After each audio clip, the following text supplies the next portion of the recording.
Look, it's hard to totally kill him. He had 23 points, 16 rebounds, 6 assists, and they don't even have a chance to win without the way he played.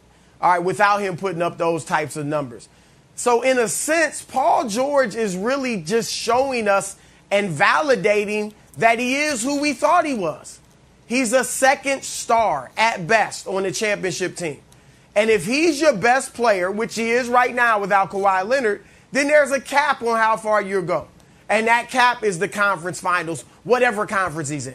That's just the level of player that he is. But then there's something else that's going on that does diminish him. And that is the poor foul shooting at the end of the game.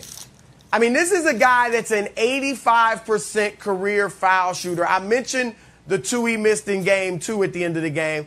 But last night, or this weekend, he misses 2 free throws with 6 seconds to play that could have pulled the game within 1 point.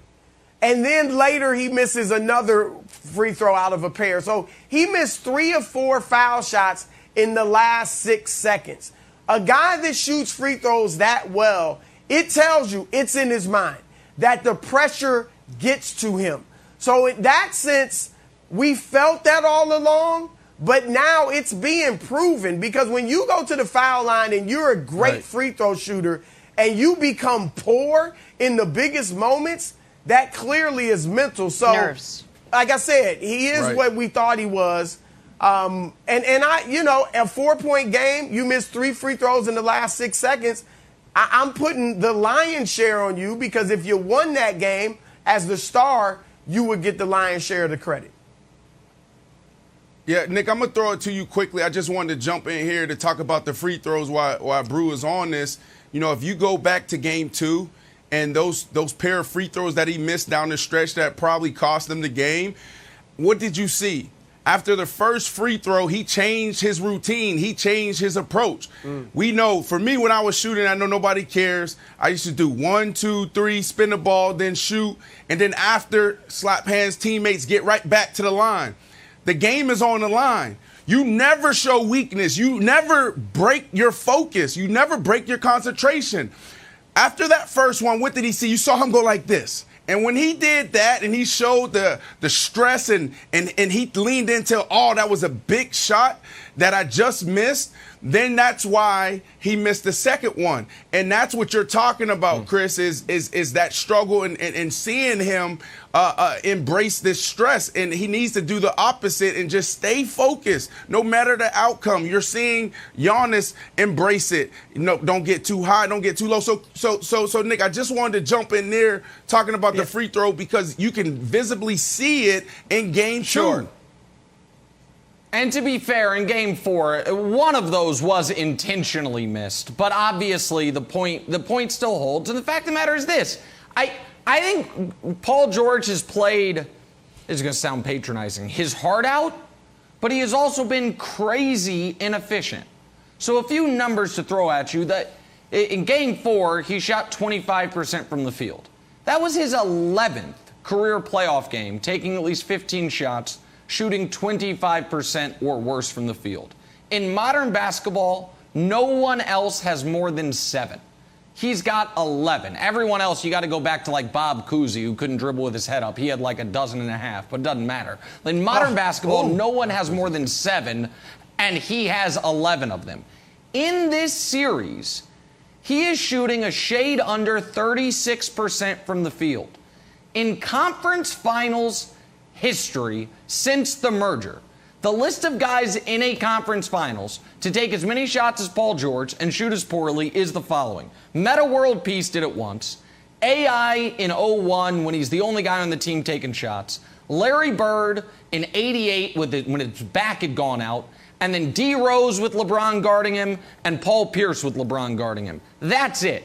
Everyone has an excuse kind of there or a reason that you would understand it, except for Paul George, who's shooting 35.5% this series. With all that said, Wilds, I don't think he's played poorly. I understand the argument that, man, the Clippers were 0 for 12 in the fourth quarter of this game. on shots with the chance to tie or take the lead. For the series, by the way, in the fourth quarter, they're 3 for 22 on shots to tie or take the lead. That's brutal. And a lot of that falls on your best player, who right now is Paul George. But he's not supposed to be their best player. The Suns are healthier. Right, that's right. And I think the Suns are clearly more rested. So I don't think this playoff run or this playoff series makes him look worse in light of last year. I actually think it makes him look better, even though the raw numbers are pretty brutal from an efficiency standpoint. Well, also, don't you think, Broussard, that he's forcing shots, that he knows he's the number one offensive option, and he's probably taking shots that he wouldn't take otherwise, and that hurts his efficiency? He's not a scorer like Durant who can just rise up over every player in the league and, drain a bucket. Right. He's forcing shots. He's forcing the offense because he has to carry more of his load. So, if anything, I thought that you were a little unfair, being this is his ceiling if he's your best guy. All right, kind of, but he's supposed to have someone there. It's not like this team is built around Paul George's strength. He's supposed to be the Robin. So I don't know if it's totally fair. All right, you assume the Batman role and carry us. He's going to be less efficient. So I still like Paul George. I know this sounds weird. I like Indiana Pacers Paul George. I think I like him being his own guy and building a little team around him. Look, and maybe there's a ceiling to that too. Maybe he can't carry a team all by himself. But I just think it's an unfair sort of critique of the guy when it's all right, you're the Robin, now you have to be the Batman. Oh, you're not efficient anymore as a Batman. I don't have the pieces around me. So, and it also, though, but that is, what is fair to say is there is a line of demarcation between the guys who can be the best guy on a team and the team still compete at the highest levels, and a guy who can't.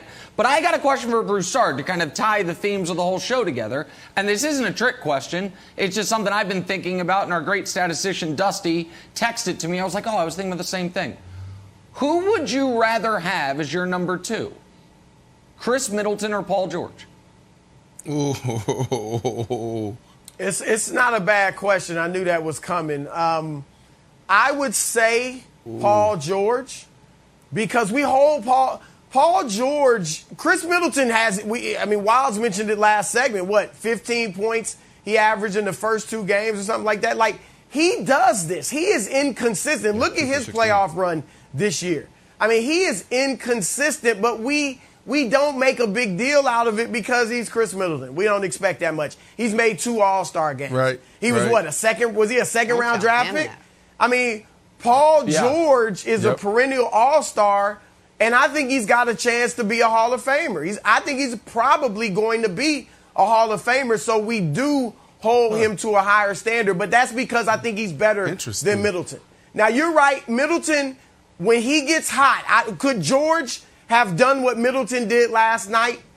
Maybe not as often as Middleton's done it, because he does it here and there. But defensively, he gives you more than Middleton. He obviously is a better playmaker than Middleton. He rebounds better than Middleton. He's averaging almost 10 rebounds a game this series. So, no, I think Paul George is better than Chris Middleton. And I agree with what you said, Nick, about to Wilds. I don't think it's unfair, Wilds, to say there's a cap on how far you'll go if he's your best player. There is. You're not going past the conference finals, and that's good. That's not an insult. He's still a really good player. Most players can't even say that. But he's not leading a team to the championship. Thanks for watching. Subscribe here to get the latest from the show. Also, be sure to check out more of the best clips from First Things First, or go watch a few segments from our other shows on FS1.